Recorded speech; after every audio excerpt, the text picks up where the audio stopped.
মাদ্রাসা শিক্ষার ত্রুটি যারা চেপে ধরতে চাইবে তাদের বিরুদ্ধে আমাদের আন্দোলন এবং সংগ্রাম চলবে।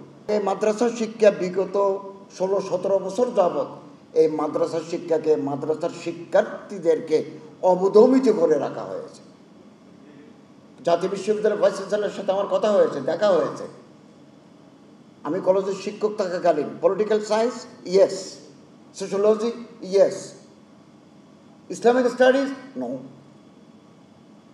এই ধারা জাতীয় বিশ্ববিদ্যালয় তুলে দিয়েছে। এখন আর ফেসিবাদ নাই। এখন ইনশাআল্লাহ আজিজ মাদ্রাসা শিক্ষা তার ঐতিহ্য ফিরে পাবে আর উন্নত হবে।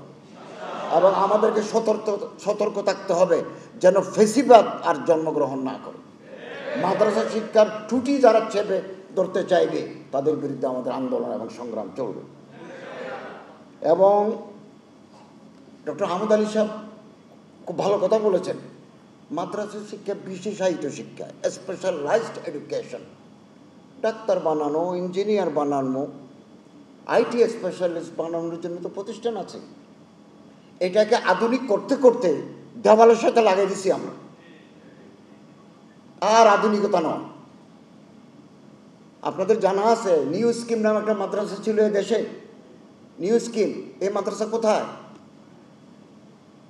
এখানে মাদ্রাসা বোর্ডের চেয়ারম্যান মহোদয় আছেন, নওগাঁ, রাজশাহী। নওগাঁ হাই স্কুলের উপরে সিমেন্টের খুদাই লেখা আছে নওগাঁ হাই মাদ্রাসা। রাজশাহীতে লেখা আছে, I have seen my self, আমি দেখে এসেছি। রাজশাহী হাই মাদ্রাসা, ভিতরে 6 থেকে 10 পর্যন্ত স্কুল। ইতিহাসের ছাত্র হিসেবে আমার মনের ভিতরে সংখ্যা জাগে, আলিয়া পদ্ধতির মাদ্রাসা একদিন বিলুপ্ত হয়ে যাবে। আধুনিক করতে করতে স্পেশালাইজেশন রাখতে হবে। মেডিকেল কলেজে পড়বো, মেডিকেল কলেজে রাষ্ট্রবিজ্ঞান পড়ায়, মেডিকেল কলেজ থেকে আইটি স্পেশালিস্ট হয়।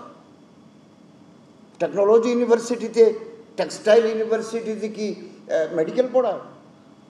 মাদ্রাসা মাদ্রাসা, মাদ্রাসা মানে হুজুর, মাদ্রাসা মানে দাড়ি, মাদ্রাসা মানে মৌলবী, মাদ্রাসা মানে টুপি।